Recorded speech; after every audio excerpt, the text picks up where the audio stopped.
Tube, j'espère que vous allez bien aujourd'hui pour ce nouveau petit podcast. Wow, we are on fire puisque c'est le deuxième podcast depuis mon grand retour. Et ça se passe bien. Est-ce qu'on est content? Est-ce qu'on n'est pas content? On est content. On n'est pas content? Si, on est content. Alors, il est actuellement 10h du soir chez moi. Je sais que chez vous, nous sommes en plein après-midi. D'accord. Et le thème d'aujourd'hui, c'est un thème qui me tient à cœur, mais je sais pas trop comment mettre le nom dessus. Donc si quelqu'un a un nom à mettre dessus en plein milieu, nous allons voir ce que cela donne, les bandes de proutes là.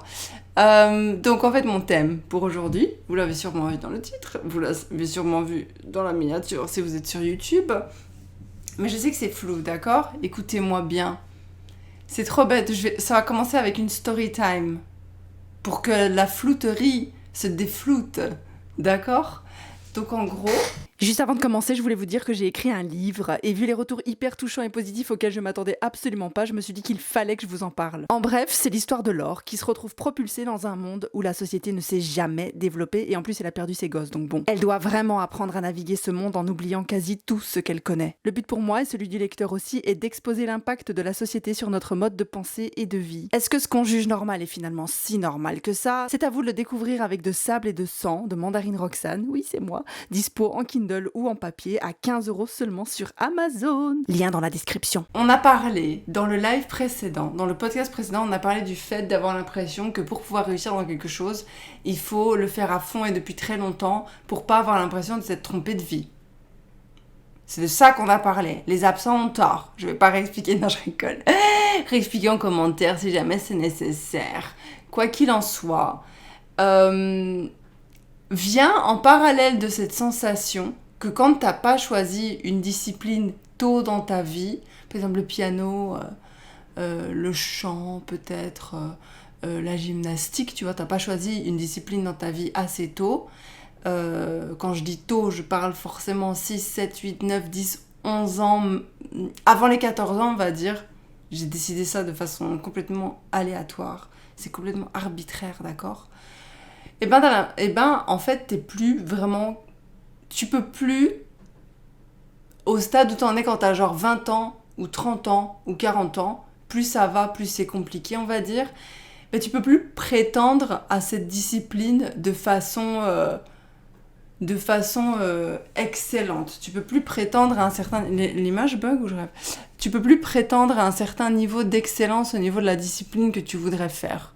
C'est-à-dire que forcément, les gens qui ont commencé le piano à 6 ans, par rapport... À moins qu'ils soient vraiment nuls et que tu sois vraiment le plus grand génie de l'histoire du monde entier, ce qui est aussi possible, je ne vous sous-estime pas du tout, bande de trites, d'accord? Mais... si t'es mis face à quelqu'un qui fait du piano, toi, ça fait 2 ans que tu fais du piano, t'as 20 ans, t'as 22 ans, t'as commencé à 20 ans, tu pourras jamais avoir le même niveau que quelqu'un qui a commencé le piano à 6 ans, qui a le même âge que toi. Tu vois ce que je veux dire? Ça a du sens ou pas ce que je dis? La coïncidence, j'ouvre le live, j'étais en train de jouer du piano. Pas pour moi, pas forcément, car chacun a son ambition pour apprendre. Non, mais je parle justement, c'est justement le degré d'ambition. Tu vois, tu peux apprendre du piano, mais t'auras jamais le même niveau que quelqu'un qui fait ça depuis très longtemps. Donc si toi, ton rêve, c'était genre d'être super bon au piano, tu vois, d'être vraiment un méga giga pro de piano, pouvoir jouer des trucs de dingue, pouvoir faire... c'est pas l'auditoire que ça s'appelle? En Belgique, ça s'appelle l'auditoire, mais je sais pas comment ça s'appelle en France, pour faire l'auditoire, faire des concerts, tu sais, jouer pour Lady Gaga, ou vraiment être un très très grand artiste au niveau, le conservatoire. Pour ma défense, les trites. Pour ma défense, il est 22h ici, d'accord? Et je m'occupe toute seule de ma fille, d'accord? Je travaille toute la journée. Soyez gentils, ok? Soyez gentils avec moi, s'il vous plaît. Le conservatoire. Bref. C'est le conservatoire. Voilà, tu voulais faire le conservatoire, tu voulais avoir je sais pas, des années d'expérience dans les dents, et tu voulais jouer pour des grands artistes et faire des concerts de façon professionnelle. Évidemment, tu vas prendre le piano pour jouer dans ta chambre. Par exemple, moi, personnellement, moi, vraiment, le piano, j'aurais voulu faire du piano, mais j'ai jamais voulu être une grande pianiste, tu vois. Donc, moi, je suis satisfaite, là. J'ai mon petit piano là, il est bien, il me permet de faire un petit peu de musique. Je suis pas la plus grande musicienne du monde, mais moi je suis contente avec ça. Tu vois ce que je veux dire? C'est ça. Donc ça dépend de tes ambitions évidemment, mais si toi dans ta tête tu te dis oh j'aurais voulu être un artiste, et ben tu l'as dans le cul. Parce que t'as pas commencé assez tôt, frère. Oui c'est ça, ça cosplay. C'est ça dont je te parle. D'accord? Si tu veux exceller dans quelque chose, il faut l'avoir commencé très tôt dans ta vie. T'as compris? Si tu veux être excellent, n'est-ce pas? Après, évidemment, il y a des gens qui sont incroyablement talentueux. Ok? Et qui, tu sais, t'as des gens, ils ont vraiment des dons. Ils savent faire des trucs de dingue avec pas grand chose, tu vois ce que je veux dire? Tu les mets 3 ans sur un piano et ils jouent comme s'ils avaient fait ça toute leur vie, tu vois. Je te parle du commun des mortels. Je me considère comme étant le commun des mortels, t'as compris? Et ça, c'est une réalité, je trouve, qui est très très dure à accepter. De se dire, en fait, il y a un âge où on aurait pu prendre des décisions. Bon, tu vas me dire d'un point de vue sociétal, d'un point de vue développement de la société, étant donné que pour moi, la société ce à quoi elle ressemble aujourd'hui, la société sous sa forme la plus sociétale en 2024, tu vois, pour moi, c'est une société contre nature, tu vois. On a été trop loin dans la société et on a laissé tomber le humain. Tu vois, société humaine, on a laissé tomber le humain en cours de route et on a continué. Donc, c'est vrai que vouloir être excellent dans un domaine, c'est quelque chose de très sociétal. Techniquement, quand tu veux faire quelque chose, tu devrais juste pouvoir le faire dans ta chambre tranquillou bilou et pas te poser plus de questions que ça. Tu vois ce que je veux dire? Dans l'idéal, je pense qu'on n'est pas fait pour vouloir exceller dans un domaine. Parce que, quel lien je vais faire? Écoutez, le lien que je veux faire entre ça et ça, c'est que j'allais dire juste avant ça, oui, tu pourrais regretter à 6 ans de ne pas avoir voulu continuer le piano. Tu vois? Et on avait discuté la fois passée que à 6 ans, comment tu veux décider de ça en fait? Objectivement parlant, c'est quand même grave, tu vois. C'est quand même grave qu'on vive dans une société dans laquelle on doit décider très très tôt de quelque chose pour être successful, tu vois. Avoir du succès dans un domaine. Tu vois ce que je veux dire? Si tu veux vraiment faire de la chose que tu aimes, ton grand art et en vivre, et être un grand artiste et avoir la reconnaissance et tu dois savoir ce que tu veux faire vraiment beaucoup trop tôt dans ta vie. Ce qui est absolument contre nature et pas normal. T'es pas censé à 6 ans savoir ce que tu veux faire de ta vie. D'ailleurs, ma théorie étant qu'on n'est pas censé faire grand chose de notre vie, tu vois. On est censé juste être. Donc tout l'argument qu'on est en train de monter ici, vous et moi, les petits amis puants, ne s'applique pas à l'humain en tant que tel, c'est vraiment purement sociétal ce dont on est en train de parler. Mais ça me fait chier. Ça me fait chier, d'accord? Ça me fait chier parce que ouais, je suis influencée par la société. J'aurais voulu être très très bonne dans plein de trucs. Mais je le suis pas. Et je le serai jamais. Je serai jamais très bonne dans rien du tout. Je serai juste toujours normale dans tout, pas nulle, mais pas très bonne, pas aussi bonne que quelqu'un qui se consacre 100% à une activité. Et c'est là que je veux venir, c'est ça dont je veux parler aujourd'hui, c'est cette difficulté-là. Ok? Plus ou moins contre nature, car le cerveau apprend beaucoup mieux quand on est jeune. Oui, mais je te parle de la décision, tu vois, de décider, on n'est pas censé être capable de décider, tu vois. Moi, j'aimerais qu'on parle un jour de l'anxiété que nous créent nos parents dès l'enfance, qui nous poursuit toute la life. Mais l'excellence ne signifie pas réussite. Je pense certains se démarquent par une originalité. Si c'est dans un domaine artistique, mais en sport, c'est compliqué par contre, je trouve, car plus on a un âge avancé, moins le corps sera facile à modeler. L'excellence ne signifie pas réussite. Je suis d'accord. mais j'ai juste mis les mêmes mots dans une phrase. L'excellence ne signifie pas réussite, mais si tu veux être excellent dans un domaine parce que ça te plaît et que tu considères le fait d'être excellent comme une réussite, moi personnellement, c'est mon cas dans certaines choses. Je me dis, oh, je sais faire ça, j'en suis capable, ça va. Mais si j'avais vraiment été excellente, j'aurais beaucoup plus de satisfaction dans ma vie, tu vois. Ce qui est complètement superficiel, hein. On est d'accord, c'est superficiel. Mais entre nous, les petites tripes puantes, ne faites pas semblant, d'accord ? Je sais très bien que nous avons tous envie, quelque part, dans un domaine en particulier, d'être très bons. C'est superficiel aussi, je vous signale. Et ça fait partie de ce même spectre. Le fait d'avoir envie d'être très bon dans quelque chose. C'est peut-être un sentiment humain. C'est peut-être quelque chose que nous faisons entre nous comme ça. Tu vois, on est humain, on a envie d'être très bon. Je suis pas sûre.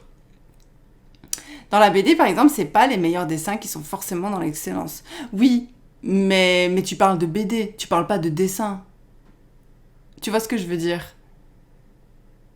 Tu parles de BD. Dans la BD, c'est la BD qui fera que ce sera excellent. Si tu es très très fort en BD, que ça fait des années que tu as des bouteilles de BD, que tu fais des BD... Le dessin en fait partie. C'est comme si tu disais, dans le piano par exemple, le fait d'avoir des grandes mains, tu vois, non, parfois tu as des gens, ils arrivent à trouver un truc autour. Le dessin n'est pas la base de la BD. Tu as des petites BD qui se font avec des petits bonhommes en carton. La BD, c'est pas... Tu vois ce que je veux dire ? Je sais pas comment expliquer, c'est un peu bizarre. Ouais, comme une envie de se démarquer des autres par une excellence dans un domaine en particulier, je sais pas. Ouais, c'est ça. Je capte bien. Oui, voilà. Si tu fais tu fais un abus de langage, si tu dis que si tu associes la qualité du dessin, si tu dis, tu vois, la preuve que tu dois pas être excellent, c'est qu'il y a des BD qui sont excellentes, même si les dessins sont pas bons. Alors que c'est pas le dessin qui fait la BD. Tu vois ce que je veux dire ? C'est la mise en page, c'est l'humour, c'est l'histoire, c'est un tout. Tu vois, le dessin, c'est juste une partie du truc. C'est le dessin qui fait le dessin. Si tu veux exceller en dessin, ben tu dois exceller en dessin. Tu vois ce que je veux dire ? C'est comme si tu disais, t'as des œuvres artistiques, les dessins sont pas beaux. Oui, mais c'est de l'œuvre dont on parle, pas du dessin en tant que tel. C'est ça que je voulais dire. Donc oui, tu peux faire une très très bonne BD sans savoir dessiner. Tu vois ce que je veux dire ? C'est pour ça que tu vois même tout le temps sur internet, bon, c'est pas vraiment des BD, on est d'accord.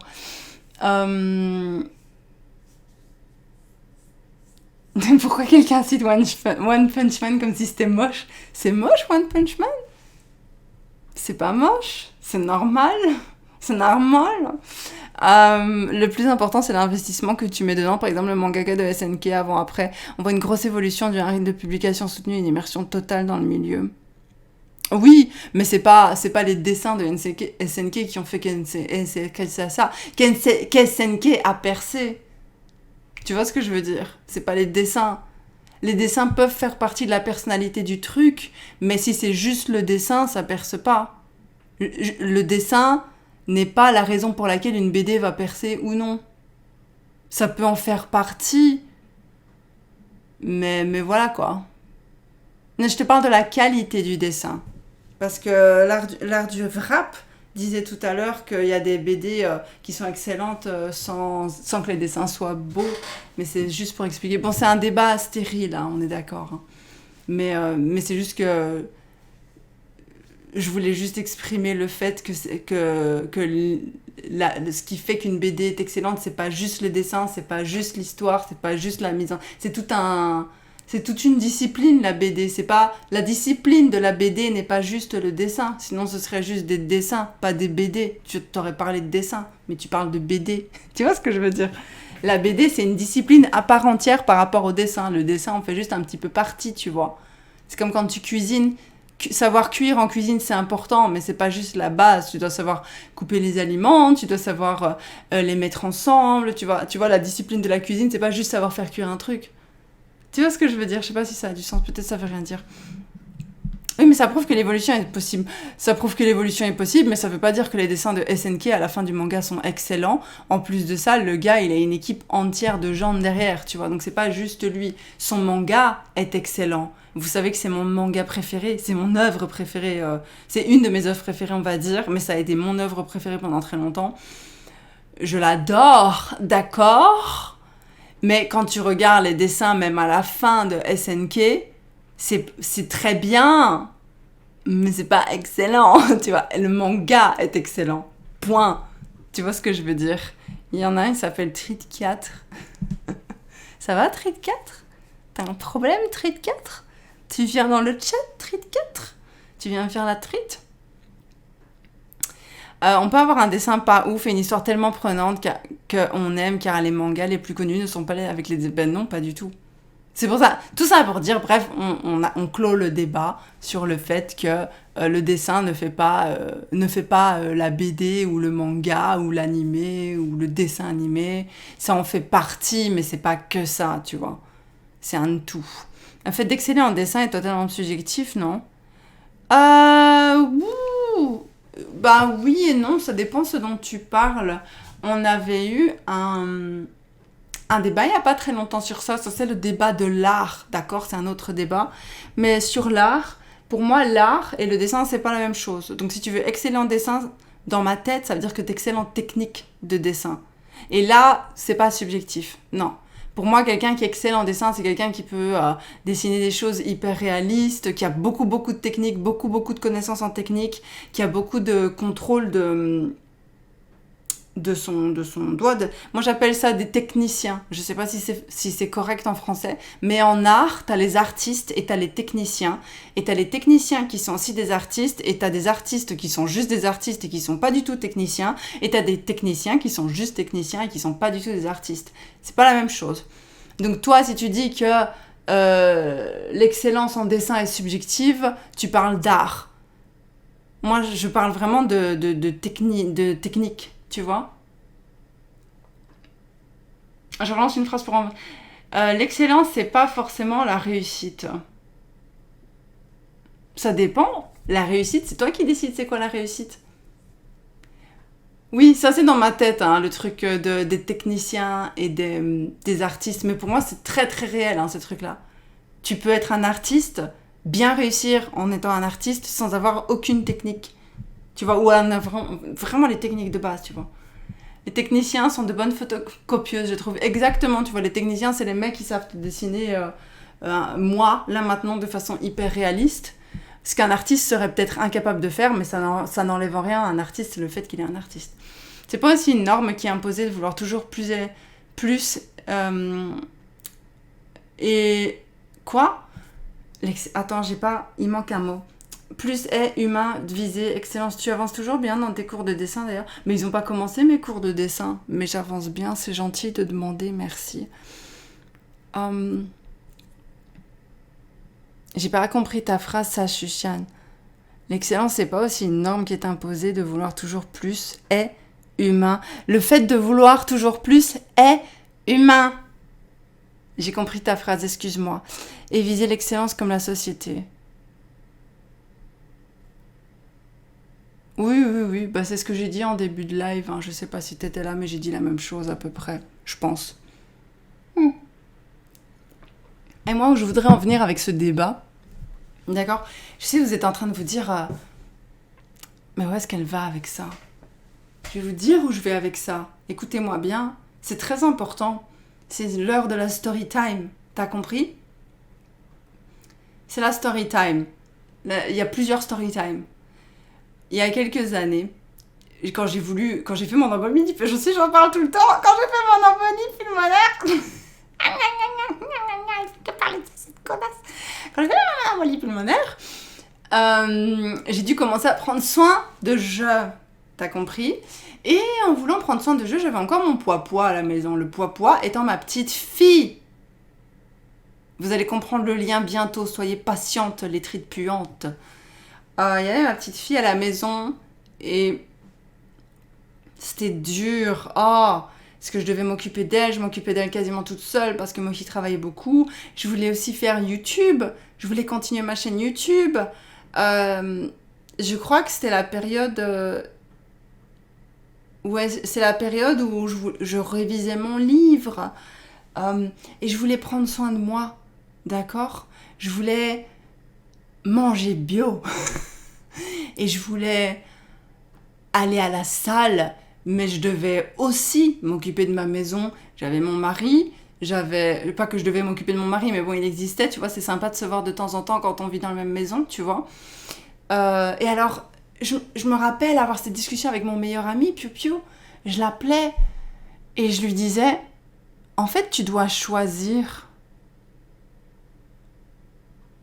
Tu as eu une excellente embolie. Tu l'as eu de façon excellente. J'ai eu mon embolie de façon excellente. J'ai excellé dans l'art d'avoir une embolie pulmonaire. C'est vrai. Tu as raison, l'art du rap. Ça, j'ai excellé. J'ai excellé dans la survie de l'embolie. Quoi qu'il en soit, je me rappelle avoir cette conversation du coup, et puis il me dire, tu dois choisir ton combat, quoi. Je ne peux pas, et je sais pas, peut-être quelqu'un dans les commentaires, parce que moi j'ai tout le temps, j'avoue j'ai un peu peur d'une certaine catégorie de personnes qui vient parfois, je sais que vous n'êtes pas comme ça les trites, mais il y a des gens, parfois ils vont tomber sur tes vidéos et tout, je vois souvent ça. En général, c'est des mamans qui viennent et qui disent « Oh, moi j'ai réussi, enfin je comprends pas de quoi tu te plains, moi j'avais 4 enfants et ma maison était nickel », tu vois ces gens-là. C'est pas grave, c'est très bien, franchement, tant mieux si ta maison elle était nickel et tout. Et c'est de ça qu'on va parler aujourd'hui, pas de ces mamans-là en particulier, mais écoute, je suis convaincue. Tu pourras pas me convaincre autrement parce que je sais. Je suis convaincue, tête de zizi, que là où tu donnes plus d'énergie, tu en donnes moins ailleurs. It's not possible autrement. I don't believe. I do not believe. Je te crois pas si tu dis. Non, mais ça me dérange pas. Ça me dérange pas. D'accord ? Ça me dérange vraiment pas. Les gens, tu vois, je suis pas du tout de ces énergumènes qui disent ouais, elle dit qu'elle a tout ça, mais en fait, je suis sûre, c'est pas vrai. Je suis sûre qu'elle a tout ça. C'est pas ça le problème. Je suis sûre que quand elle me dit, enfin, je m'en fous. Pourquoi je la croirais pas ? Je m'en fous. Pourquoi je ne la croirais pas quand elle me dit moi, personne m'a jamais dit ça. Moi, j'ai 4 enfants et ma voiture, elle ressemble pas à ça. Elle est nickel. Je dis ça parce que j'étais tombée sur le TikTok d'une maman qui galérait. Elle avait 2 enfants. Et elle disait qu'elle avait un problème avec l'alcool ou je sais pas quoi. Et que du coup, elle était en train d'essayer d'être sobre. Et elle montre l'état de sa voiture parce qu'elle dit « It's to hold myself accountable ». Ok, c'est pour être, tu sais, responsable, pour que je me sente, je ressente une obligation de remplir la tâche de laver la voiture après. Tu comprends ? Elle montre ça, elle dit c'est pour me tenir, tu sais, me culpabiliser, pas me culpabiliser, mais t'as compris, tu vois. Et c'est là que t'as toutes les mamans en commentaire et dans les premiers commentaires que je vois c'est « Oui mais moi j'ai 4 enfants et je travaille plein temps et ma voiture elle a jamais été comme ça. » Ok, tu vois, enfin je sais pas pourquoi t'as besoin d'aller dire ça sur internet, mais sache qu'il n'y a pas de souci. Je te crois. En revanche, what I do not believe, c'est en quoi tu vas pas me faire avaler. C'est que là où tu mets toute ton énergie pour que ta voiture elle soit nickel avec tes 4 gosses et tout, je suis sûre que tu as moins d'énergie ailleurs. Par exemple, l'empathie. C'est un exemple, je sais pas pourquoi j'y pense comme ça. Mais je dirais l'empathie, comme ça, on the top of the head, d'accord ? Et là, c'est ça le thème du live. Tu comprends ? Il est là le thème du live. C'est qu'en fait, c'est compliqué pour moi, parce que forcément, et les gens le font même pas exprès, Mais je vis un moment compliqué depuis quelques années déjà et je n'en ai parlé à personne, à mon meilleur ami ici, mais j'en ai pas trop parlé. Ok. Mais disons que oui, pour retourner au passage avec mon meilleur ami où je lui dis, regarde, je me rappelle très bien de cette conversation. Je lui dis, tu vois, je dois aller à la salle. Mais pour aller à la salle, ça veut dire que je dois m'organiser pour le bain, les repas, les machins, tu vois. Donc je dois prendre Momo, je dois réserver la salle parce que je prends Momo à la salle, parce que moi qui travaille, parce que je suis responsable d'elle toute seule, entre guillemets, parce que moi qui travaille. Donc je vais à la salle, il y a un truc pour les enfants, mais il y a un truc avec des cours, donc je dois réserver les cours spéciaux. Je sais déjà, ça va me prendre 3 heures. Puis après, il faut encore prendre la douche. Et puis après la salle, Momo, elle veut aller à la piscine. Parce que quand on va à la salle, c'était une salle de ouf, ok, dans laquelle j'étais.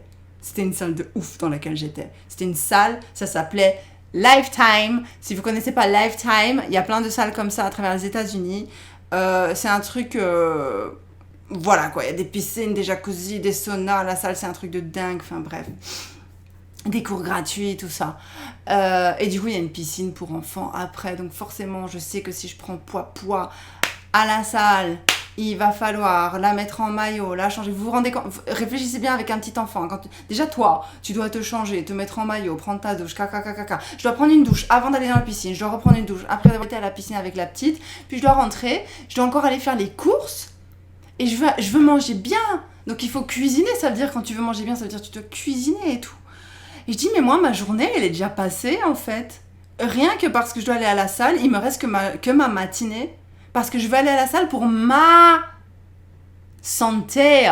Parce que j'ai failli mourir il y a quelques mois de ça. Et je dois aller à la salle pour reconstruire mon système, tu vois. Et alors, je me dis, rien qu'aller à la salle, ça me bouffe 5 heures, 6 heures de ma journée, quoi. Mais je dois travailler aussi. Et je dois manger sain aussi, et passer du temps avec mon mari, et continuer d'écrire mon livre, et continuer de travailler sur mes projets, et nettoyer la maison, parce qu'elle va pas se nettoyer toute seule. Il faut faire la vaisselle. Vous vous souvenez, j'avais une maison de 400 mètres carrés à l'époque. Une maison de 400 mètres carrés que je nettoyais toute seule. C'était l'enfer. Et je me disais, mais je n'ai pas le temps dans toute ma journée. Même si je voulais, même si je ne dormais pas, tu vois, je n'y arriverais pas. Je ne pourrais pas. Donc c'est sûr. C'est comme ça que je me suis rendu compte. Plus la vie a avancé, plus je me suis dit, mais en fait, tu dois laisser tomber des trucs si tu veux faire autre chose. J'ai l'impression qu'on n'en parle pas assez de ça. D'accord? J'ai l'impression qu'il faudrait un mot pour décrire ça. Et je parle pas de la charge mentale. C'est pas ça le thème du live, c'est pas la charge mentale. C'est, tu vois, il y a quelqu'un qui dit la charge mentale. Je savais que vous allez dire ça. Il y a la charge mentale, d'accord? C'est sûr. Il y a la charge mentale. Je vais lire ton commentaire. Je vais lire vos commentaires. Ma mère m'a donné un robot cuiseur qu'elle utilise pas. C'est trop bien pour préparer les repas sans surveiller. Les gens qui jugent ainsi et qui disent ça sont-ils réellement ainsi? Bon, j'en sais rien, je m'en fous. Je veux bien les croire, ça change rien à ma vie, tu vois. Les gens se rendent pas compte que tout le monde n'a pas la même situation, c'est sûr. Mais je me demande aussi si certaines choses, justement, c'est pas juste parce qu'on se laisse influencer, comme tu l'as déjà dit. Je sais pas pourquoi tu dis ça. On n'a jamais assez de temps dans la vie, vraiment je comprends, oui je te comprends. Oui, la charge mentale qu'on s'impose aussi, mais j'ai l'impression que ça on l'impose plus aux femmes qu'aux hommes, sans jugement ou féminisme. Féminisme. Ouais. Oui, il y a de la charge mentale là-dedans, mais la charge mentale, je parle pas de la charge mentale de devoir prendre Momo à la salle de sport, puis de devoir aller à la piscine, puis de vouloir cuisiner bio, puis de vouloir, tu sais, nettoyer la maison, et que tout soit propre, et que les lessives soient faites. Qui n'aime pas ce sentiment quand t'as tout fini de tout nettoyer, que ta fille, elle est propre, elle est toute mignonne là, elle lit un livre dans sa chambre qui est parfaitement rangé, tout le monde a mangé, la vaisselle est faite, tu as fait ton sport, tu as travaillé, d'accord?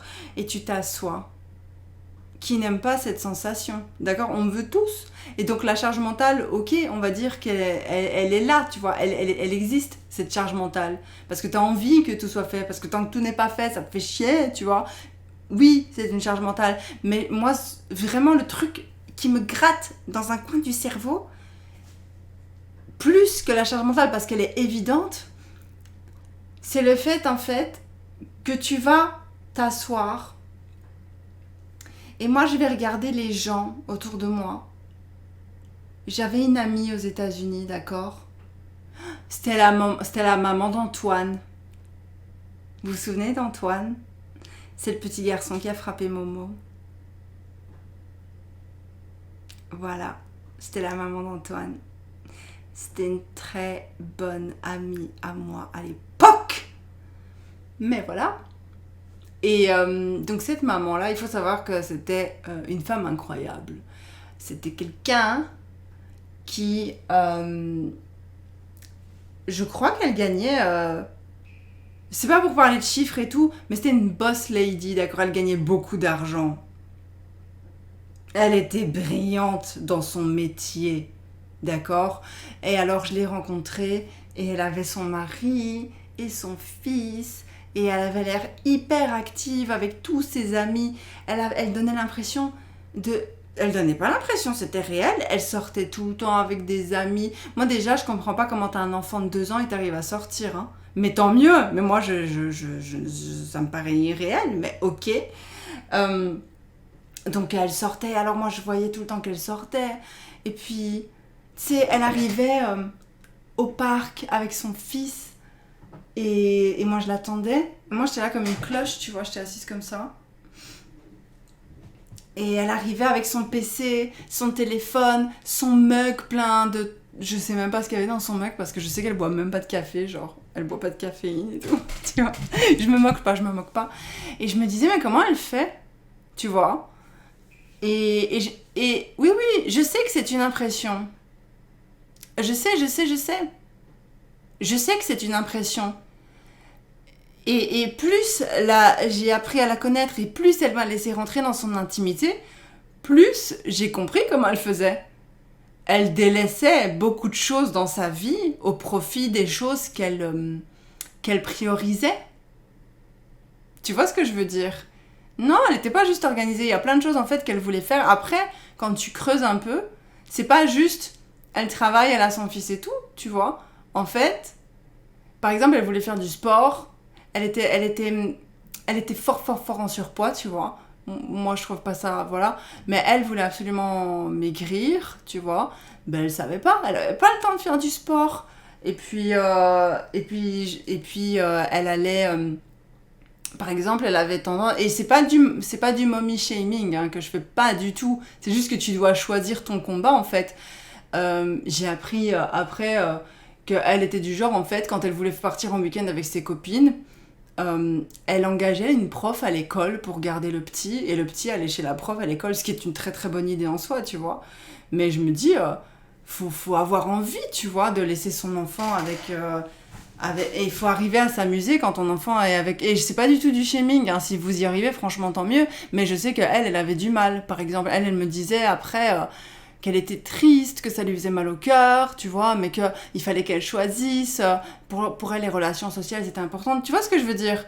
Donc, elle était obligée de jeter un truc à côté. Et je sais plein d'autres trucs personnels, mais ça, je vais pas rentrer dans les détails.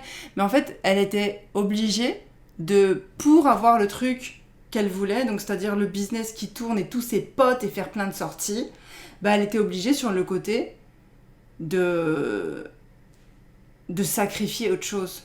Parce que c'est pas possible de tout faire. Et de l'extérieur, forcément, tu la vois avec son fils au parc et tout, tu te dis ouais, tout va bien et tout, tu vois. Mais et je me réjouis pas du tout du fait que tout va pas bien. Ce que je veux dire, c'est que parfois, c'est une autre réalisation qui m'a fait beaucoup de mal ces dernières années. C'est de me rendre compte en fait que non seulement, donc en rapport avec le podcast précédent, non seulement tu peux plus choisir à partir d'un certain stade dans ta vie. Une fois que ta vie est faite, il y a pas mal de choses où t'es coincé. Pas tout. Il y a plein de choses que tu peux changer. Genre même maintenant, si je veux, entre guillemets, je pourrais me lever, partir et plus jamais revenir. Hein. C'est pas éthiquement correct. C'est pas moralement correct. Peut-être que je serais poursuivie par la justice, j'en sais rien. Pas au Japon, parce que t'as le droit de laisser ton enfant tout seul, à vrai dire. Mais tu vois, je pourrais juste me casser et complètement changer de vie à partir de maintenant, si je voulais, tu vois. Ne souhaitons cela absolument pas. Mais on va dire, voilà, demain je téléphone à Mochi, je dis j'en ai marre, viens chercher ta fille, je change de vie. Quelque part, c'est possible. s'il est d'accord de prendre la petite, c'est possible. Et moi, c'est comme si j'avais jamais eu d'enfant, j'avais jamais eu de mari. Tu vois ce que je veux dire? Mais il faudrait vraiment faut vraiment aller chercher loin. Mais techniquement, tout est possible, on va dire. Je reçois souvent des messages de gens qui disent « Ouais, j'aimerais trop partir vivre au Japon, mais voilà, j'ai 40 ans, j'ose pas. » Pour moi, c'est encore possible. Mais il va falloir jeter à la poubelle énormément de choses. Tout simplement. Pareil, quand nous, on était encore... Tu vois ce que je veux dire? Quand on était... En fait, plus le temps avance, plus tu vas devoir sacrifier. Évidemment, partir vivre au Japon quand t'as 18 ans, que t'as aucun avoir, que tu possèdes rien, que t'as pas de job et tout, c'est cool. Mais voilà, tu veux partir vivre au Japon à 30 ans, même à 20 ans, t'as déjà un job, t'as un petit ami, t'as un chien avec, tu projettes d'avoir un bébé, t'as un prêt parce que tu loues un logement, tu vois, et tout d'un coup... T'es plus investi, t'es plus dans tes racines. C'est de plus en plus difficile, en fait. Plus tu t'enfonces dans tes racines, plus c'est difficile de changer de vie. Mais techniquement, on va dire que c'est possible, d'accord? Mais quoi qu'il en soit, c'est quand même quelque chose au niveau des disciplines, que j'aurais voulu... dans lesquelles j'aurais voulu exceller, par exemple, le dessin, par exemple... je sais que pour moi, entre guillemets, c'est trop tard. Et s'ajoute à ça, du coup, cet autre truc, dont on est en train de parler maintenant, qui semble très abstrait, je suis d'accord, qui est qu'en fait, si maintenant, écoutez bien, si maintenant je voulais choisir d'être à fond dans le dessin, de faire que ça, pour progresser vite, je devrais laisser tomber ma chaîne YouTube, laisser tomber ma société, ne plus m'occuper de ma fille, ou quasiment plus, vraiment le strict minimum, toujours l'avoir avec des babysitters. Je ne jette pas du tout la pierre aux mamans qui font ça, mais pour moi c'est dur, tu vois. Moi j'ai du mal. Et ne faire que ça, et renoncer à beaucoup, beaucoup de choses. Tu vois ce que je veux dire? C'est ça que je me dis, c'est dur. Parce qu'en fait... Attends, c'est le temps et le temps que ça coûte cher aujourd'hui. C'est pour cela les riches qu'on voit dans les réseaux sociaux comme Nara Smith et Emily Marco ont le temps de cuisiner n'importe quoi et toujours maquiller et tout ça parce qu'elles ont des nannies et des personnes qui travaillent pour eux en échange d'argent. Oui, c'est possible, j'en sais rien, je connais pas ces gens. Moi, j'ai manqué de rien. Mais j'ai pas eu d'empathie, pas d'amour de ma mère. Et je vois tout à fait ce que tu veux dire, les choses qui peuvent être délaissées si on essaie d'avoir l'air parfait. Oui, voilà, il y a d'office. Moi, tu ne m'auras jamais de ma vie.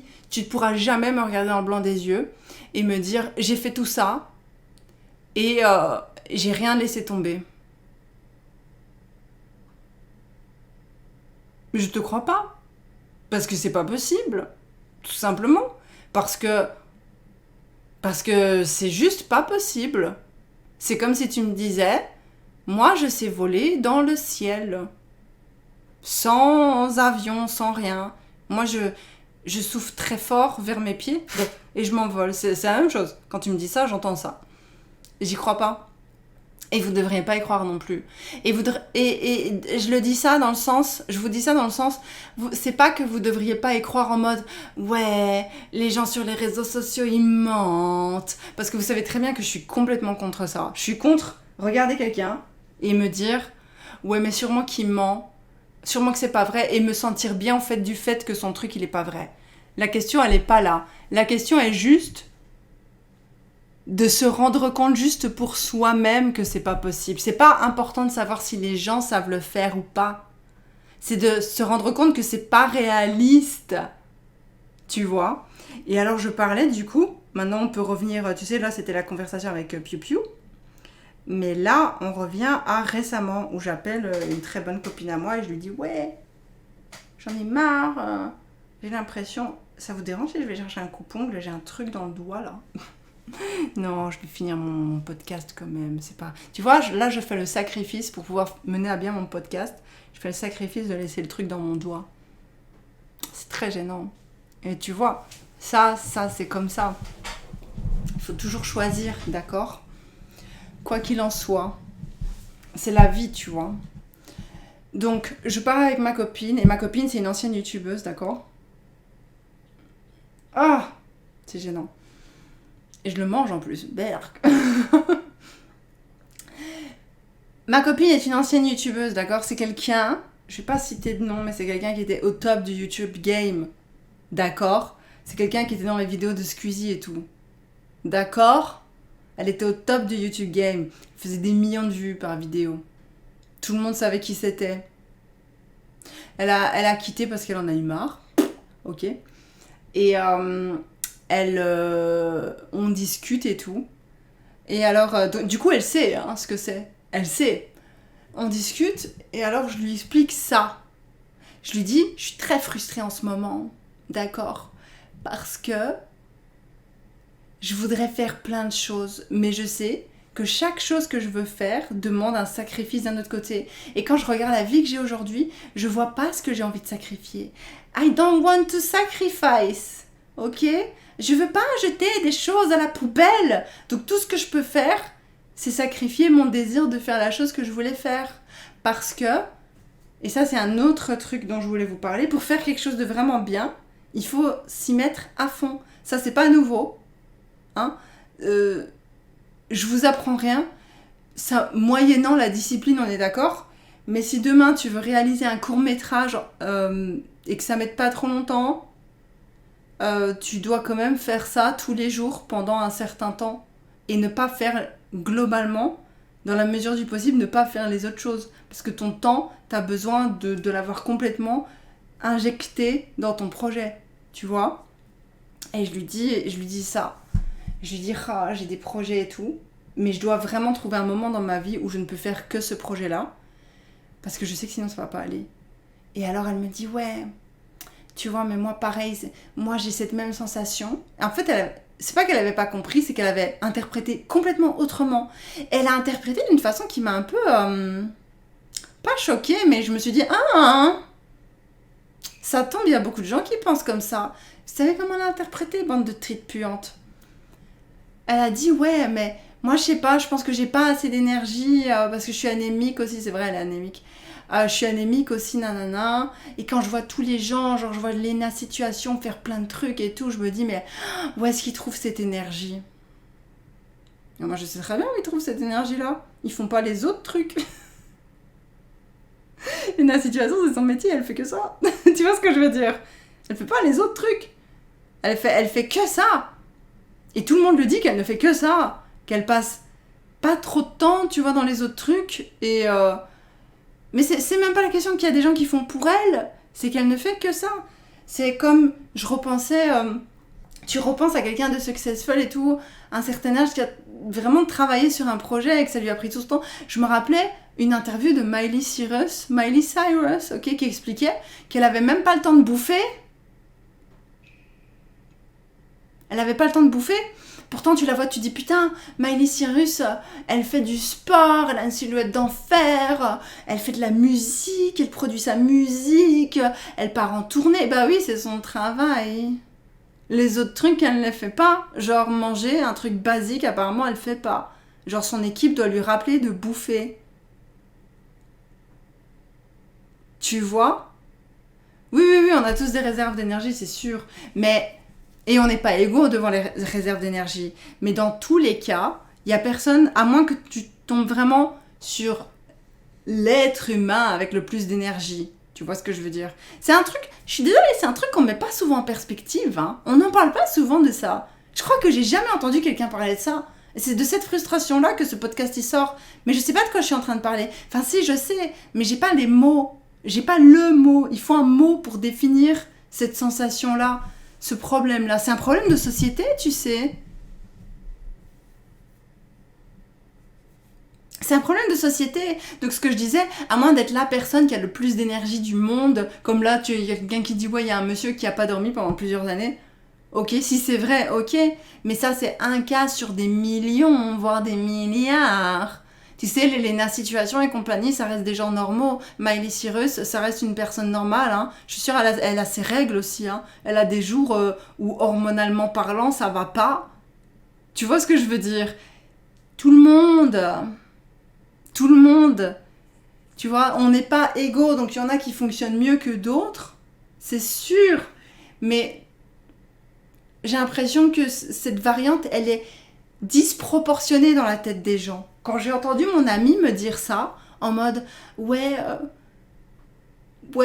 moi j'ai pas d'énergie, et quand je vois Léna Situation et tout, parce que tu sais, youtubeuse et tout, elle fait tout et tout. Elle fait quoi tout ? Elle fait quoi tout concrètement ? Son travail. Et je suis sûre qu'elle fait que ça à 100%. Et elle le dit dans plein d'interviews. Et même son gars l'a dit dans un truc, j'avais vu un truc où il disait « Ouais, Léna, elle travaille tout le temps, elle fait que ça. Elle fait que ça, travailler tout le temps. » Tu vois ? Et elle vit, elle filme, elle monte en boucle. Mais oui, je sais pas, je la connais pas personnellement. Mais de ce que ses proches ont l'air de dire et de ce qu'elle-même a l'air de dire, et de ce que son gars, Seb, a l'air de dire, ouais, elle fait que ça. Faut se rendre compte de ça aussi, tu vois. Il faut réaliser ça dans notre cerveau. Après, s'il est passionné, c'est génial. Ah, mais c'est pas du tout une critique. C'est pas du tout une critique. C'est pas du tout négatif, ce que je suis en train de dire. Ce que je suis en train de dire n'est ni une critique, ni quelque chose de négatif. C'est juste une réalité que beaucoup de gens oublient. Et du coup, on a tendance à avoir l'impression que nous, on fait pas assez, comme quand on se compare. Je sais pas si c'est vraiment de la comparaison, mais on se dit, est-ce que c'est vraiment normal que moi, je fasse que ça dans ma journée ? Mais tu parles quoi de faire que ça ? C'est une réalisation que j'ai eue récemment aussi, en parlant avec Mochi. Mon cher mari. Parfois je l'appelle et je râle. Surtout j'ai eu mes règles récemment, donc je l'appelle et je râle. D'accord ? Et c'est un biais qui peut découler que les personnes peuvent montrer uniquement ce qui marche, et du coup on a l'impression que tout marche à fond. Léna, elle a un coup de chance au début et elle a pas lâché jamais. Voilà. Ouais. Elle est hyper méritante. 0 seconde, je dis qu'elle est pas méritante. Je parle à Mochi et je lui dis « Oh, moi je voulais dessiner aujourd'hui et je dois continuer d'apprendre mon programme. » C'était un jour... c'était une journée difficile pour moi, d'accord ? J'avais vraiment eu une journée, je me souviens. J'avais l'impression que j'avais avancé dans rien dans ma vie. Vous avez des jours comme ça ? Vous avez l'impression que vous avez passé la journée à faire un truc et que rien n'a avancé. C'était mon cas ce jour-là, c'était vraiment une journée de merde. Mon Mac buguait, alors on me disait qu'il fallait le recharger, nanana. Et je contacte le service client, et alors on a passé des heures sur mon Mac avec le service client d'Apple, alors que j'ai du montage à faire, que j'avais le montage de flâneuse à faire, que je voulais poster des TikTok, que je voulais écrire des vidéos, que je voulais dessiner, que j'ai mon cours en ligne. Quelqu'un demandait tout à l'heure, ton cours comment il va, nanana. Mon cours... j'ai un séminaire à faire en ligne avant d'aller au cours. Et les cours commencent dans 2 semaines. D'accord ? Et j'ai mon séminaire que je dois finir. J'en ai pour je sais pas combien d'heures. Et j'ai pas le temps d'avancer, tu comprends ? J'ai pas le temps. J'arrive pas à me dire, vas-y, je le fais. Parce que j'ai passé la journée sur mon Mac. Parce que pour pouvoir commencer mon séminaire, il fallait que j'installe ça. Ok ? Et pour installer ça, il fallait que je refasse mon Mac. Parce que, évidemment, ça fonctionnait pas. Bref, toute la journée sur ça. Et le soir, Mochi... le soir, ils me disent... Apple me dit, on va devoir vous rappeler demain. Ok. C'était une mauvaise journée, d'accord ? Alors, je me souviens, j'ai appelé Mochi et j'étais là, genre, écoute, c'était pas une bonne journée. Et j'ai dit, j'ai rien fait. J'ai des projets, et aujourd'hui, j'ai rien fait. Là, Mochi, il m'a dit, comment ça, t'as rien fait ? Je dis, j'ai rien fait. Il dit, t'as fait quoi aujourd'hui ? J'ai rien fait. C'est pas possible. Parce que la petite, elle a été à l'école, elle a mangé quand même, elle est propre, ta gamine et tout. Je dis, ouais, elle a mangé. Et elle avait ses dents brossées. Ouais, elle avait ses dents. Toi, tu t'es brossé les dents, t'as fait... Ouais. T'as mangé ? Ouais, j'ai fait à manger et tout. Donc t'as cuisiné ? Ouais, j'ai cuisiné. Donc t'as cuisiné aujourd'hui ? Ouais. T'as emmené la petite à l'école ? Ouais. Du coup, après, t'as été sur ton Mac et t'as fait quoi sur ton Mac ? Bah écoute, il voulait que je désinstalle tous des trucs. Du coup, je l'ai fait, puis j'ai tout mis dans le disque dur. Mais donc c'est ça que t'as fait ? J'étais là, oh. Il a dit, putain, t'as été occupée toute la journée, meuf. Ah bah ouais. Ouais. Ouais, c'est vrai. Et ben tu vois ça, tout ce que j'ai fait aujourd'hui. Tout ce que j'ai fait aujourd'hui, les gens qui font autre chose, ils n'ont pas le temps de faire tout ce que j'ai fait aujourd'hui. Quand tu vois les gens qui réussissent entre guillemets, c'est pas les gens qui font, je te parle globalement, je te parle pas de tout le monde, je fais pas une généralité, mais globalement c'est pas les gens qui, entre guillemets, j'allais dire perdre leur temps, mais c'est pas une perte de temps, qui mettent leur temps dans autre chose que dans leur travail. Tu crois les gens qui réussissent très bien, genre les Léna Situation et compagnie, tous les matins, ils doivent se lever, tous les jours, ils font des lessives, ils font la vaisselle, ils font à manger pour leur enfant, ils vont le conduire à l'école, machin. Tu crois que maintenant, aujourd'hui, hein, les Miley Cyrus et compagnie, elle a un problème avec son ordinateur, c'est quelqu'un d'autre qui va s'en occuper, c'est pas... Tu vois ce que je veux dire? Moi, je suis là, je fais mon ordinateur et tout. Et je sais pas, c'est juste une petite remise en perspective que c'est pas qu'on fait rien, c'est qu'on a d'autres occupations, tu vois, et c'est un sacrifice quelque part, parce que j'avais vu une interview d'une autre personne connue aussi qui disait ouais, moi toute ma vie j'ai fait ce truc là et je voudrais avoir des enfants et tout, mais je sais pas, j'ai peur d'avoir des enfants parce que j'ai peur de pas pouvoir faire ce truc là. Et franchement je comprends, et c'est vrai, hein. Ça dépend, et ça je l'ai toujours dit, ça dépend comment vous voulez vous occuper de vos enfants. Vous avez, tant que c'est pas de la maltraitance, vous vous occupez de vos enfants comme vous avez envie, en fait. Comme vous avez envie, vous vous occupez de vos enfants, c'est pas ça la question. Mais oui, c'est du temps, quoi. Tu dois choisir quand tu... Et tu sais, c'est pareil avec les enfants même. C'est quelque chose dont j'avais parlé il y a longtemps, je pense, dans un live, et peut-être des gens vont dire « Ouais, sorcière !» Je t'emmerde. Déjà, je suis pas une sorcière. Mais pour en revenir à nos moutons, c'est le fait que quand t'as un enfant, tu dois choisir ton combat. Je trouve que on n'en parle pas non plus, d'accord ? Mais là, je parle par rapport à la parentalité parce qu'on parlait de comment élever vos enfants et tout. Et ça, c'est une vraie décision, tu vois. Genre, par exemple, tu veux que ton enfant, il mange des trucs complètement faits. Tu as très très peur pour les produits chimiques et tout. Tu fais tout de zéro. Tout le temps, tous les jours, la pâte et tout. Tu vois, t'as des parents qui font ça, c'est incroyable, hein. Bah, si tu fais ça, et forcément, t'auras moins de temps à un autre niveau. Soit pour ton enfant, soit pour ta vie privée, soit pour ta vie de famille, je compte ton mari, soit pour nettoyer la maison. C'est logique. Je veux dire, on parle pas une langue bizarre ici, d'accord ? Je suis pas en train de vous causer en latin, là. C'est logique, c'est juste logique. Tu vois, et en fait, c'est pour ça, toujours, quand on repense aux mamans qui disaient, oui, moi, ma voiture, j'ai 4 enfants et ma voiture, elle est nickel. Bah, si c'est ta priorité que ta voiture, elle soit nickel, franchement, tant mieux. Mais je suis convaincue qu'à côté de ça, il y a d'autres choses. Moi, j'ai vécu dans une maison où tout était nickel. Je sais très bien qu'il y a autre chose derrière aussi. Pas que ce soit pas bien ou moins bien. Je compare pas du tout et je critique aucun des formats, tu vois. Les Australiens laissent leur gosse à 24 à l'école, du coup ils profitent avec des amis, ils travaillent pour l'argent, mais les gamins sont catastrophiques en vrai. Ça, j'en sais rien, si la société tourne comme ça, tu vois. Je suis pas dans le jugement, vraiment, parce que moi-même je suis comme ça, tu vois. Moi, il y a des trucs que je fais pas et des trucs que je fais. Par exemple, je cuisine pas. Mais en attendant, ma gamine, elle parle 3 langues. Chacun son combat, tu vois ce que je veux dire. T'as des gens, ils préfèrent cuisiner plutôt que de prendre le temps d'essayer de travailler les capacités, de mettre leur énergie mentale dans les capacités linguistiques de leur enfant, tu vois.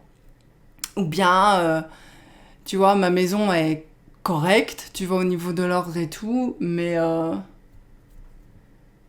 je sais très bien que le temps où je nettoie ma maison, c'est du temps que je pourrais passer à jouer avec ma fille. Mais c'est du temps où je joue pas avec ma fille. En général, quand je nettoie, c'est du temps où je suis stressée et j'ai pas envie qu'on me parle. Alors je lui dis, va t'occuper. Gentiment, hein, je lui dis pas, dégage, je t'aime pas, tu vois. Mais je lui dis, écoute, va t'occuper parce que moi, en fait, je suis en train de nettoyer, quoi. C'est pas fun, je suis pas en train de m'amuser, tu vois. Va dans ta chambre, regarde la télé, lis un livre, fais un beau dessin, mais fous-moi la paix. Tu vois ce que je veux dire?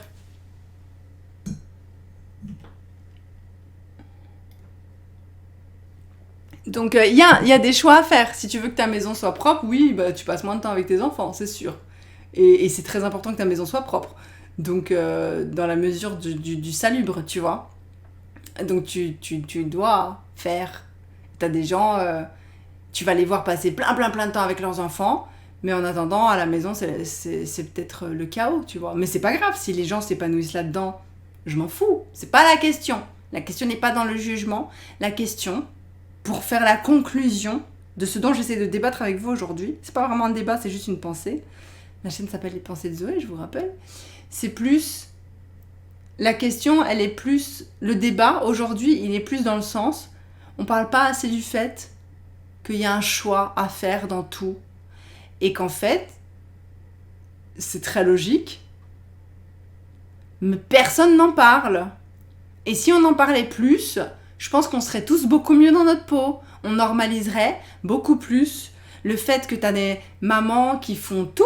Tu les vois faire tout, des trucs, ou tu vois des Léna situations qui font tout. Ça, ce serait normalisé sans te dire « Oh, moi aussi je veux faire ça ». Et puis quand toi t'essayes de faire, tu te rends compte que c'est pas possible. Et tu te dis « Est-ce que c'est moi le problème ?» Et je me suis vraiment posé cette question. Je me suis dit « Est-ce que c'est moi qui suis nulle ?» Tu vois ce que je veux dire ? Et c'est pas le problème des influenceurs ou des gens qui disent pas... tu sais, les gens qui disent pas, par exemple, tu les vois faire plein de trucs et ils sont pas censés te dire « Oui, mais en fait, moi, à côté, je délaisse mes gosses. » Tu vois, ils sont pas censés te dire ça. Ou moi, à côté, je sors jamais avec mes amis parce que je travaille tout le temps. Oui, je suis riche, mais je sors jamais avec mes amis. Tu vois, en fait, il y a une différence de perspective entre la façon dont on aime bien dire « Oui, t'as vu, il est riche, mais il a pas d'amis. » C'est pas ça la question. La question, c'est pas il est riche, mais il a pas d'amis. Parce que ça sous-entend, tu vois, il est riche, mais en fait, il est malheureux. Donc, haha, il est malheureux, donc moi, je me sens mieux parce qu'il est malheureux. Ça, j'aime pas ça. Et je vous jure, j'aime pas ça. J'aime pas oui, tu vois, elle est très belle, mais en même temps, elle est hyper maquillée. J'aime pas. Faites pas ça. Vraiment, on arrête aujourd'hui. J'aime pas le principe de rabaisser quelqu'un pour se sentir plus haut. Tu vois ce que je veux dire ? J'aime pas ça, je trouve que c'est malsain. Je trouve que ça force justement la comparaison malsaine. Ce dont je suis en train de parler aujourd'hui, c'est plus... Tu vois quelqu'un faire quelque chose, tu dis oh, « Moi aussi, je vais le faire. » Et quand tu essaies de le faire, tu n'y arrives pas. Et tu regardes et tu dis « Mais pourquoi j'arrive pas à le faire ? Je suis trop pourrie du cul !» C'est ça, le thème du podcast aujourd'hui. C'est d'arrêter, de remettre les choses en perspective. Changer la perspective. Vous voulez faire des trucs, regardez en fait ce que ça va vous coûter en sacrifice et prenez la décision. Plutôt que de vous étaler un peu trop sur plein de trucs et de pas y arriver du tout, juste regardez et dites-vous, ok, est-ce que j'ai vraiment envie de le faire et qu'est-ce que ça me coûterait entre guillemets de le faire ? Parce que ça coûte toujours quelque chose. En tout cas dans ma perspective à moi.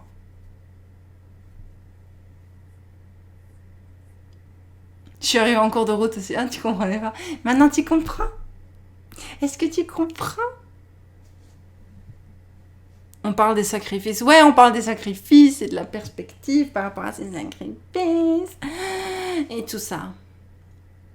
Donc voilà, c'était de ça dont je voulais parler aujourd'hui. Tout ça pour dire que ouais, je me sens pas super bien par rapport à ça ces derniers temps. Parce que vous dites, mais elle raconte tout ça, mais pourquoi elle dit tout ça ? Ben tout simplement pour mon truc de dessin, quoi. Je me dis, moi j'aimerais bien juste pouvoir juste dessiner tous les jours, mais j'ai d'autres projets et j'ai pas envie de les jeter à la poubelle, mes autres projets. Pourquoi les autres arrivent à faire plein de trucs en 24 heures alors que moi non ? Voilà, c'est ça. C'est ça la question en fait qu'il faut pas se poser. La question c'est pas pourquoi les autres ils savent faire des trucs en 24 heures alors que moi non ? Il y a plein de choses qu'ils savent pas faire en 24 heures et ils le font pas et ils ont bien raison, c'est pas du tout une critique. Faut qu'on arrive à apprendre à pas faire des choses quand on a envie de prioriser quelque chose d'autre et de pas culpabiliser de ça. Ok ?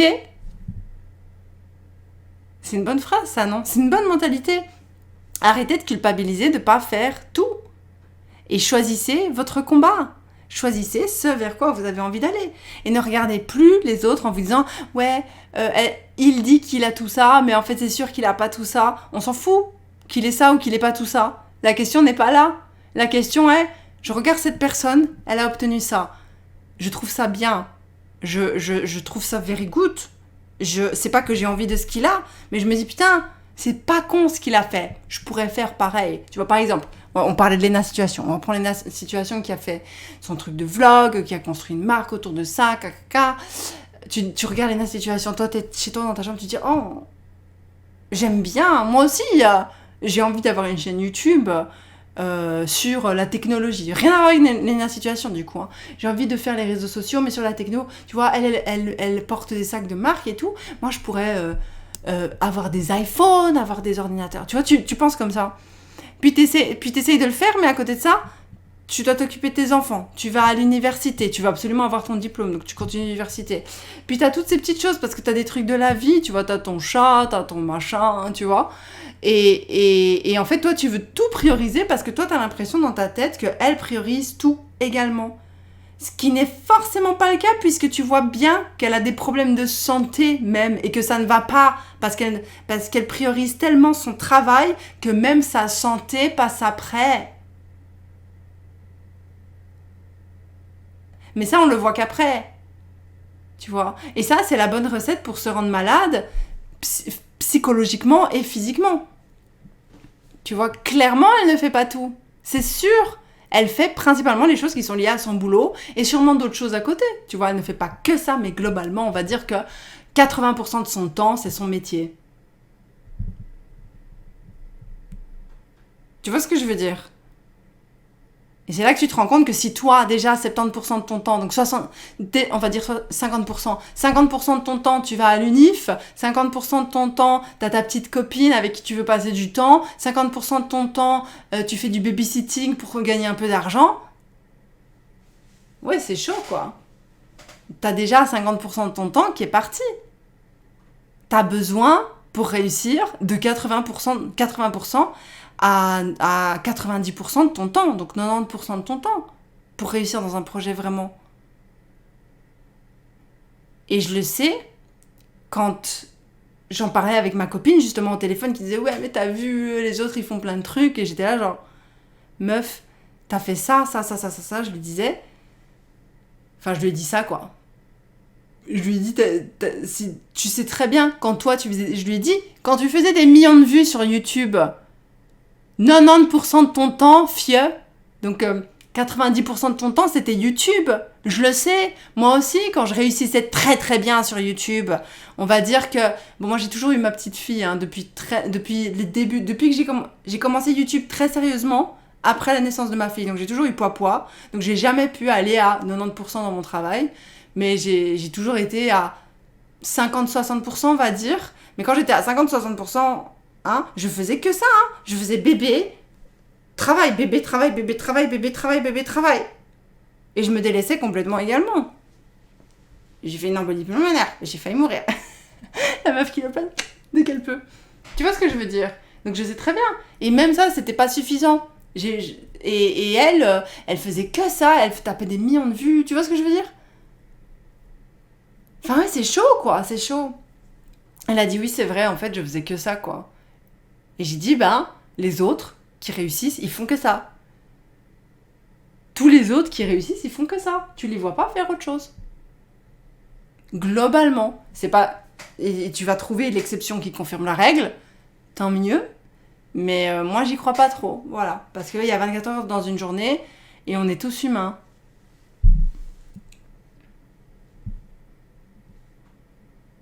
Est-ce que l'envolée était due à ton rhume ? Je sais pas. Voilà, c'est la fin du live. Je sais pas si on peut parler de réussite que par rapport au travail. Non. Le travail, c'est un exemple. Mais je peux te parler par rapport aux enfants, par rapport à la vie de famille, par rapport, tu sais, par rapport à tes projets artistiques, par rapport un film que tu as envie de réaliser, par rapport à tes projets de lecture, ça peut être par rapport à tout. Je donnais ça en exemple, je donnais le travail en exemple parce que c'est l'exemple que ma copine m'avait donné, mais je parlais également de quand, ouais, après mon embolie, quand je voulais faire du sport, mais que je voulais aussi écrire mon livre, mais que je voulais aussi m'occuper de ma fille, et que je voulais aussi que la maison soit propre, et que je voulais aussi travailler pour ma chaîne YouTube, et que je voulais aussi faire d'autres projets, que je commençais. À cette époque-là, je commençais les pensées de Zoé. Donc je voulais commencer les pensées de Zoé, et j'avais toujours des projets, et je voulais ma chaîne Twitch, et je voulais ça. Il y a 24 heures dans une journée, et sur ces 24 heures, il y en a 10 où t'es pas censé être opérationnel. Parce que tu fais pipi, tu fais caca, tu dors, tu manges. Tout ça, c'est les heures où t'es pas censé être opérationnel. Donc au total, ça doit bien faire 9-10 heures, non? Donc en gros, t'as 14 heures pour être OP dans une journée. En sachant que dans ces 14 heures d'opération, tu dois prendre le bus, puis tu vas rater ton bus, puis tu dois aller là, puis ton PC il bug, puis quelqu'un t'appelle, puis tu vois. Je pense qu'en vrai, de travail efficace, je dis travail, mais je ne parle pas de forcément par rapport au travail qui te rapporte un salaire, je te parle de performance d'une tâche, tu dois peut-être avoir 4-5 heures dans une journée, si tu réfléchis, si tu comptes. C'est pour ça que les gens qui font du 8-17 heures, ils sont courageux, c'est énorme. Le mieux, c'est de prendre soin de soi et de ce qu'on priorise sans pour autant se comparer aux autres. Tu le dis toi-même vis-à-vis de ta fille, ne pas se comparer, chacun évolue à sa façon. Se comparer, c'est se faire du mal. Oui, tout à fait, il faut pas se comparer. Il faut pas se comparer, mais c'est pas de la comparaison dont je vous parle. C'est par exemple, tu vois une femme faire un gâteau sur Internet et tu te dis « Oh, j'ai envie de le faire aussi. » Tu vois ? C'est plus dans ce sens-là que je parle. Je me compare pas. Je sais pas si vous voyez ce que je veux dire.